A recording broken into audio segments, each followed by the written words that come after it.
अमरीका Iran Israel जंग में कूद पड़ा। ईरान की 3 एटमी तनसीबात पर हमला कर दिया। फर्दू, नितन्स और अस्फहान में न्यूक्लियर तनसीबात को निशाना बनाया गया। अमरीकी सदर ने मीडिया से गुफ्तगू में कहा, ईरान की जौहरी तनसीबात ख़त्म कर दी गई। अमन कायम ना करने की सूरत में मुस्तकबिल के हमले शदीद होंगे। ईरान पर अमन ना रहा तो आइंदा हमले मजीद सख्त होंगे। हमले के लिए नेतन्याहू के साथ टीम के तौर पर काम किया। अब या तो अमन होगा या फिर ईरान के लिए सानेहा होगा। ईरान ने एटमी तनसीबात पर अमरीकी हमले की तस्दीक कर दी। अमरीकी सदर ट्रंप का सोशल मीडिया पर पैगाम लिखा, फर्दू जोहरी साइट पर बमों का मुकम्मल पेलोड गिराया गया। डोनाल्ड ट्रंप ने कहा, दुनिया में कोई और फौज ऐसा नहीं कर सकती थी। सदर ट्रंप ने अमरीकी बमबार तैयारों को अहदाफ पर हमले की मुबारकबाद दी। अमरीकी एहलकार ने कहा, ईरान पर हमले में B-2 बमबार तैयारे इस्तेमाल किए गए। अमरीकी सदर का हमले के बाद नेतन्याहू को टेलीफोन बोले, आज हमें बहुत बड़ी कामयाबी मिली। इसराइल पहले से ज़्यादा महफूज है। ईरान को फौरी तौर पर रुक जाना चाहिए। ईरान बाज ना आया तो दोबारा हमला किया जाएगा। अमरीकी हमले से ईरान को कोई बड़ा धचका नहीं लगा। निशाना बनाए गए मकामात पर कोई ताबकार मवाद नहीं। ईरानी सरकारी मीडिया का कहना है कि तीनों जौहरी मकामात में कोई ऐसा मवाद नहीं है जो ताबकारी का बायस बने। ईरानी हुकाम ने बमबारी से कबल अफसूदा यूरेनियम को तनसीबात से हटा दिया था। निशाना बनाई गई जौहरी तनसीबात को पहले ही खाली करवा दिया गया था। उधर अमरीकी हमले पर ईरान भरपूर जवाब के लिए तैयार है। ईरानी मीडिया का कहना है कि खिते में हर एक अमरीकी शहरी या फौजी हमारा हदफ है। ईरानी सुप्रीम लीडर की टेलीग्राम पोस्ट दोबारा शेयर कर दी गई। पोस्ट में सुप्रीम लीडर ने कहा कि अमेरिका को पहुंचने वाला नुकसान ईरान से कहीं ज्यादा होगा। यमन के हौसी अहदेदार का कहना है कि जौहरी तनसीबात पर हमला जंग का आगाज है। यहाँ जौहरी तनसीब को तबाह करना जंग का खात्मा नहीं बल्कि आगाज है। हिट एंड रन का वक्त खत्म हो गया। अमरीका का हमला सिर्फ जौहरी मकामात तक महदूद है। अमरीका ने ईरान को यकीन दहानी का मुबैना पैगाम भेजा। सहूनी मीडिया के मुताबिक अमरीकी पैगाम में कहा गया, वाइट हाउस हुकूमत की तब्दीली का ख्वाह नहीं है। उधर अमरीकी हमले के बाद इसराइल में अलर्ट जारी। सहूनियों ने तमाम स्कूल्स बंद कर दिए। तमाम इज्तिमाआत पर पाबंदी आयद रहेगी। सिर्फ ज़रूरी कारोबार या काम करने की इजाज़त दी गई।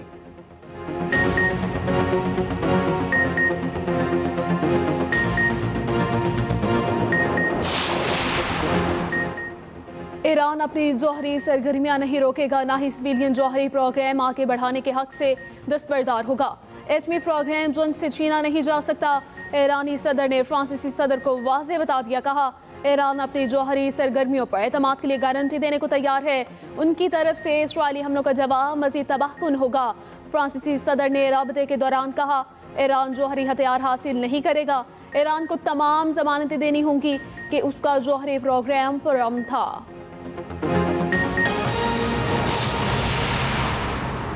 खालिद, अभी जो बयान चल रहे थे, पहले तो खाली एक ट्वीट था, अब खिताब भी किया है उन्होंने और ये भी कह दिया है कि अब अगर ईरान ना थमा या अमन की जानिब ना बढ़ा तो अगले जो हमले हैं वो मजीद भी शिद्दत से होंगे।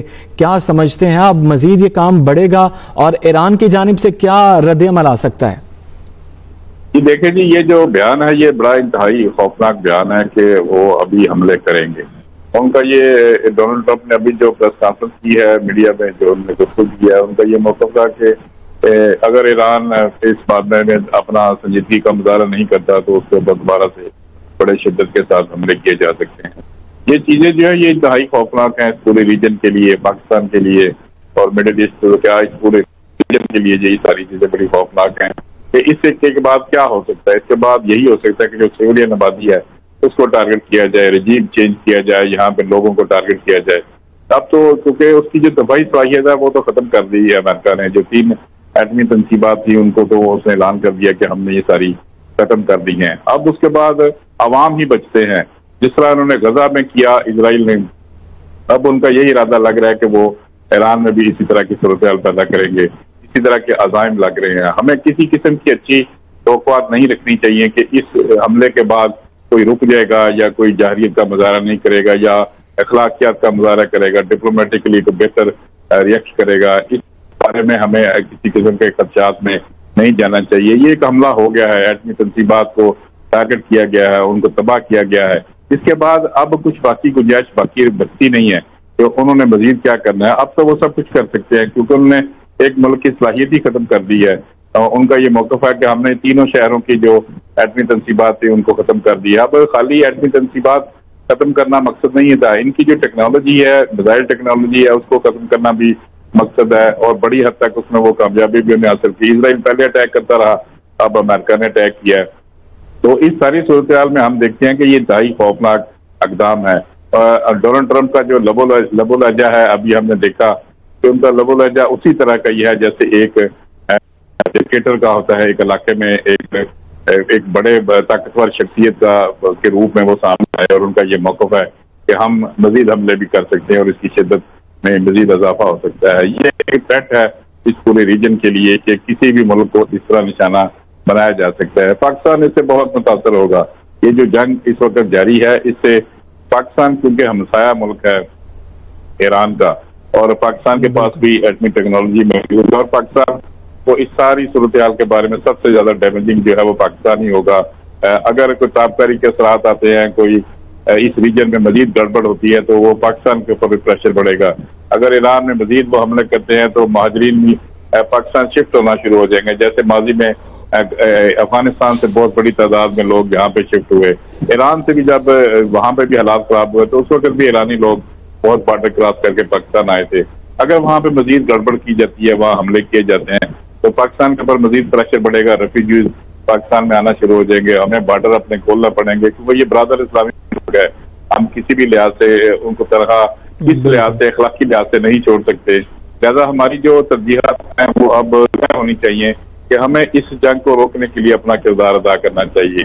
पाकिस्तान को आलमी सतह पर बात करनी चाहिए, जो कि ऑलरेडी पाकिस्तान कर रहा है, लेकिन अब इसको मजीद करने की जरूरत है क्योंकि इस पूरा रीजन इस वक्त खतरे में है। अगर इजराइल अब दोबारा अटैक करता है तो अब तो वो सिविलियन आबादी उनकी बच गई है जिसको टारगेट किया जा सकता है और फिर अमेरिका की जानिब से ऐसी शदीद किस्म की जो धमकियां अब दी जा रही हैं, ये सारे इस रीजन के लिए इंतहाई खौफनाक है, खतरनाक है कि इसमें मजीद इजाफा हो सकता है। मजीद इसमें इस इलाके के लिए खतरनाक ये सारी चीजें हो सकती हैं कि ये जंग तो इख्तियार कर सकती है। अगर खुदा न खास्ता कोई दीगर मुल्क इसमें शामिल होते हैं, ये शामिल होने का इरादा रखते हैं तो उसमें भी पाकिस्तान सबसे ज्यादा डैमेजिंग पोजीशन में होगा कि वो पाकिस्तान इसका हमसाया मुल्क है, अफगानिस्तान है, पाकिस्तान है। ये दो ऐसे मुल्क हैं जो इस ईरान के जो है वो हमसाया मुल्क है और तवील बॉर्डर इनके साथ पाकिस्तान का मिलता है, जो कि तकरीबन 1500 से 1600 किलोमीटर का बॉर्डर है ईरान के साथ, वो पाकिस्तान का मिलता है। ज्यादा पाकिस्तान मुतासर होने मुल्क में इस तरह फरिश्त होगा कि पाकिस्तान के ऊपर दबाव भी बढ़ेगा, पाकिस्तान के ऊपर माशी लिहाज से भी दबाव बढ़ेगा, इक़्तिसादी लिहाज से भी दबाव बढ़ेगा और जो ह्यूमन एंगल है उसका भी पाकिस्तान के ऊपर दबाव आएगा। एक सोसाइटी वहाँ पे मौजूद है, एक मुसलमान मुल्क है और उसके लोग अगर मुतासर होते हैं तो पाकिस्तान को यकीनन उनकी अखलाकी, सियासी, सफारती और इंसानी बुनियादों पर मदद जो है वो करना पड़ेगी और पाकिस्तान को अगर किसी मुश्किल में उन ईरान के लोग आते हैं तो पाकिस्तान को किसी लिहाज से भी उनको मदद की जरूरत पड़ेगी। इस सारी सूरत में आप देखेंगे कि बहरान पैदा होता नजर आ रहा है कि अगर ये जंग ना रुकी, मजीद इसमें कोई इजाफा हुआ या मजीद हमले किए गए तो ये बढ़ती जाएगी और इस रीजन के लिए इंतहाई खतरनाक होगी। कोशिश होगी कि इस जंग को रोका जाए और जहाँ पे ये इस वक्त जंग के धरने पे सारे मुमालिक पहुंच चुके हैं, इनको मजीद किसी एग्रेशन से रोका जाए और बातचीत की जाए। पाकिस्तान को चाहिए कि इंटरनेशनल लेवल पे फौरी तौर पर जाए और वहाँ पे इस जंग बंदी के लिए कोई करारदाद मूव करे, इस्लामिक काउंसिल में करे, UN पे करे। ये खाली पाकिस्तान की जिम्मेदारी नहीं है, पाकिस्तान की हम इसलिए कह रहे हैं क्योंकि पाकिस्तान एक हमसाया मुल्क है और हमारे हमसाये में सब कुछ हो रहा है, तो लिहाजा हमारा हक पहले बनता है। लेकिन खालिद, आपने करारदादों की बात की है, इससे पहले कितनी ही करारदादें मंजूर की जा चुकी हैं, जो पेश की जा चुकी हैं, रद्द की जा चुकी हैं, लेकिन फर्क तो कुछ भी नहीं पड़ता इन करारदादों से।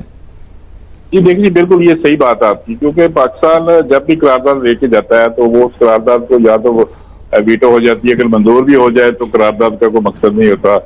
एक अखलाकी जवाब पैदा होता है कि इस मुल्क ने करारदाद पेश की और उसके बाद तमाम ममालिक ने जब रिस्पॉन्स किया। आप देखिए कि जो ताकतवर मुल्क है वो इन करारदादों को समझते कुछ नहीं है। जैसे हमने पहले जिक्र किया कि जो 5 ममालिक हैं, जो बड़े ताकतवर ममालिक हैं, जो अक़वाम मुत्तहिदा के मुस्तकिल मेंबर्स हैं, वो हमेशा ऐसी चीजों की मुखालफत कर देते हैं। बिल्कुल, ये एक आध ऐसा मुल्क होता है जो इस करारदाद को वीटो कर देता है, जिसके बाद वो पास ही नहीं हो पाती। अजारादारी है वहाँ पे, आमरियत है, अजारादारी है, डिक्टेटरशिप है इन अदारों के ऊपर भी। जो आलमी फोरम्स हैं वहाँ पे छोटे मुल्कों की सुनी नहीं जाती, बड़े मुल्कों की, ताकतवर मुल्कों की वहाँ पे सुनी जाती है, क्योंकि वो इकोनॉमी वाइज, अपनी ताकत के वाइज, अपनी टेक्नोलॉजी के वाइज वो उनसे बहुत आगे होते हैं। छोटे मुल्क जो है वो सिर्फ वहाँ पे दरखास्तें लेके जा रहे होते हैं कि हमारी ये दरखास्त सुनी जाए, हमारा ये मसला हल किया जाए। लेकिन बड़े जो ममालिक हैं वो एक जुम्बश कलम के ऊपर ऐसी करारदादों को रिजेक्ट कर देते हैं कि उनका कुछ सुनने वाला भी बाकी नहीं रहता। इसी तरह हुआ कि ईरान ने कल क्योंकि मज़ाक़ात हुए यूरोप में, यूरोपीय कंट्रीज के साथ ईरान के खारजा की मुलाकात हुई, इसमें जर्मनी, फ्रांस और बरतानिया के वज़ीर खारजा मिले और ईरानी वज़ीर खारजा ने भी वहाँ उनके साथ बातचीत की। उनका ये मौक़िफ़ था कि हम मज़ाक़ात को बैठने के लिए तैयार हैं, लेकिन हमें पहले जहरियत तो रोकी जाए। जब जहरियत रोकी जाएगी हम मज़ाक़ात पर बैठेंगे। अभी हमारे ऊपर हमले हो रहे हैं तो हम मज़ाक़ात में कैसे जा सकते हैं? अब पहले मज़ाक़ात का आगाज करने से पहले हमारे ऊपर हमले रोके जाएं। ये अभी बात चल रही है, निगोसिएशन हो रही है वहाँ पे। ईरान के वज़ीर खारजा जब वो बातचीत कर रहे हैं दीगर मुल्कों के साथ, तो हम देखते हैं कि ठीक 24 घंटे के बाद अमेरिका ने इसके ऊपर अटैक कर दिया। तो वो कहाँ मज़ाक़ात, कहाँ बातचीत और कहाँ वो करारदादें सारी धरी की धरी रह गई और ईरान के ऊपर अमेरिका ने हमला कर दिया। हालांकि डोनाल्ड ट्रंप ने 2 रोज कबल ये कहा था कि हम 2 हफ्ते की मोहलत दे रहे हैं ईरान को, 2 हफ्ते के अंदर मज़ाक़ात पर आ जाए। अब मज़ाक़ात की कोशिश जारी थी, लेकिन दूसरी तरफ फिर अटैक हो गया। तो ये सूरत हाल इंतहाई गंभीर है इस पूरे रीजन के लिए कि ये खतरनाक सूरत हाल इख्तियार करती जा रही है पूरे खिते के लिए। जी बिल्कुल। और खालिद ये भी बताएगा, जिस तरह अभी टेक्नोलॉजी के हवाले से आपने पहले भी बात की, अभी दोबारा वो पॉइंट आपने उठाया, कितना ज़रूरी है, अभी भी अलार्मिंग है मुस्लिम ममालिक के लिए कि वो टेक्नोलॉजी में अपने आप को मजबूत करें। उधर हम देखें इसराइल, वो वहाँ पर वो यहूदी तवा पॉलिसी अगर कहें तो वो गलत ना होगा, वो वहाँ पर वो लेके चल रहे हैं। अगर इंडिया इतना बड़ा मुल्क है और यहाँ पर भी मुस्लिम्स के साथ क्या किया जाता है वो भी पूरी दुनिया के सामने है। न सिर्फ मुसलमान बल्कि दीगर मज़ाहिब हैं जो सिख हैं उनको कैसे टारगेट किया जाता है। तो ये कितना ज़रूरी है कि मुस्लिम ममालिक अपने आप को टेक्नोलॉजी के मैदान में मजबूत करें।